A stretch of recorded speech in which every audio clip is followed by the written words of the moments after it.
that you realized this is what you wanted to do? Let me see. I was at Stanford for 6 years, and I wrote a PhD dissertation on Joseph Conrad, who I like a lot. And I know that my advisor, who was quite a brilliant guy, wasn't thrilled with what I wrote, and he always complained, but I finally got through. And there's a thing called the Modern Language Association. It's all the English departments, but other languages as well, and they have a yearly conference. 1 year in New York, then San Francisco, back and forth. And I went to New York, and it's a job market as well for graduating PhDs, and no one wanted to hire me. I remember going to New York, and I didn't have any interviews or nothing, and clearly my advisor had not gone to bat for me. And I remember thinking, boy, this is really crushing. Probably if I get a job, I'll have to get a job in some school that I don't want to go to, and blah, blah, blah. And then I remember thinking in New York, fuck that. Fuck that. And it was such a great feeling. And I thought, they don't want me, I don't want them. I'll be a writer. And it was this rejection, and what makes me proud of it, it never stopped me for a minute. I just thought, the hell with them, I'll just do something better. What year was that? That would have been early 1970s. Okay. A specific year? Would it be like 71, 72? Well, I got out of Stanford in 72, so it would probably be 71. Huh. And how were you with the ladies when you were at college? That's a very innocent question. Lafayette College was an all-men's school. So it was a perfect place for a nerd to go. I went to college, I hadn't even turned 17. Because I remember I had started, skipped the 8th grade, so I was sheltered pretty much throughout. I mean, I had some dates, but I was a non-participant pretty much through college, and I got out of college at 20, and then I came out to Stanford for a master's and a PhD, and it was there that I began to actually act like a grown-up. And how was I with the ladies? I have no idea. I mean, the girls I liked generally seemed to like me. Well, that's cool. Yeah. So you didn't have like a burning resentment of jocks or people with success with the ladies, or you weren't striking out. I mean, you were competent. It would have had, however jocks were, would have had no meaning to me, because I had by then really not been interested in sports anymore, right. And I didn't really know jocks. So it would have been irrelevant to me. And my interest in women was quite a natural interest that a young man growing up would have, and I don't think there was any neurotic subtext to it or anything like that. Where has your energy to write come from? Any idea? Like, for me, it's like frustration with real life, but for you? Oh, that's interesting. I don't think it's as deep as yours. I'm not frustrated with real life. I'm actually quite a well-adjusted, quite a happy person.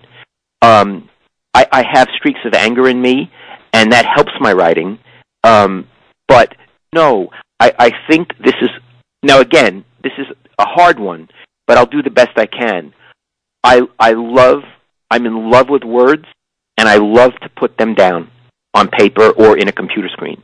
I love to translate life, visual life, auditory life into words.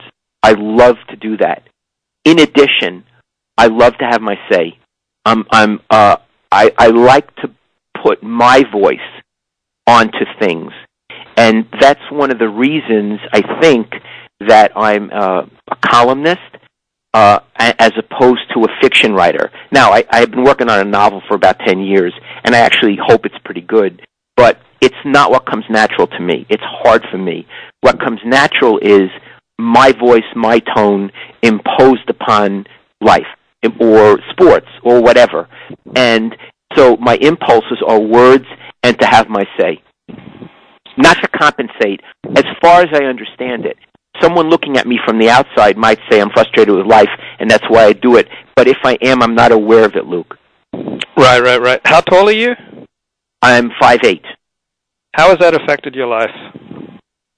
A good question. I'm very assertive, and I don't take any shit. It's possible to say that I'm overcompensating for being short. Possibly. I don't see myself that way. My dad, who was a tall man, was exactly the same. So you could say that I sort of got his personality. And in the era I grew up in New York, people were very assertive, and especially verbally assertive. So I would have fallen into a whole population of people short, medium height, and tall who acted in similar ways. I don't know that being 5'8" has affected me. It certainly hasn't gotten in the way of anything I ever wanted to do in my life. Out of your 63 years, how many of those years were happy? Boy, that's a really good one. Let me think a minute. I was very happy as a child until about age 11. And then through my teenage years, I felt miserable. I was happy in college. I would say once I got to college, I was very happy, and I was happy all the way through Stanford. That was a wonderful time. And then when I became a writer, it was an adventure. I worked for 15 years at the Chronicle, and the last 7 or so, I was very unhappy. That might have been the most unhappy period of my life, and I wasn't getting along with management there, and they weren't getting along with me. And eventually I left there and went to the Santa Rosa paper, and I've been happy again. So I'd say, actually, I've been pretty much a happy person and very fulfilled in what I do. I mean, Luke, I get paid to write, and I don't have a suit. You know what I mean? I don't have to. My newspaper is 65 miles away from my house in Oakland. So I only go there for meetings occasionally, maybe 4 times a year. I'm completely autonomous. I write, and I get paid a good living. Who was the first person who told you you're going to be a writer for a living? Me. Clearly me. But what happened was, I said I'm going to be a writer for a living. And from the way I understand this, Luke, it so has to come from in you. I didn't ever need any validation from outside. I needed them to accept my work. I didn't need them to tell me I was good. That's a different thing. I didn't need anyone to say, "Oh, Lowell, you're a terrific writer." I didn't need that. I did need them to pay me and to give me a place I could place myself. So what happened was, I got out of Stanford, and after a while, there was a newspaper called the Palo Alto Times. I lived in Palo Alto, and I went over and I introduced myself, and I said I wanted to be a film reviewer, and they said, "How about $10 a review?" And so I said, "What the hell?" So I started actually as a film reviewer there, and I did that for a while. But while I was doing that, I began to freelance articles for local magazines in the Bay Area, sports, and for Sports Illustrated. I sold myself very quickly to Sports Illustrated. At the beginning, I never, ever had a rejection. I just always got acceptance. So it was like, boy, I can really do this. And I thought I could. So I just, for about 5 or 6 years, was a freelance writer. And I also made money by teaching English at various community colleges around the Bay Area, and at Stanford sometimes, and at San Jose State.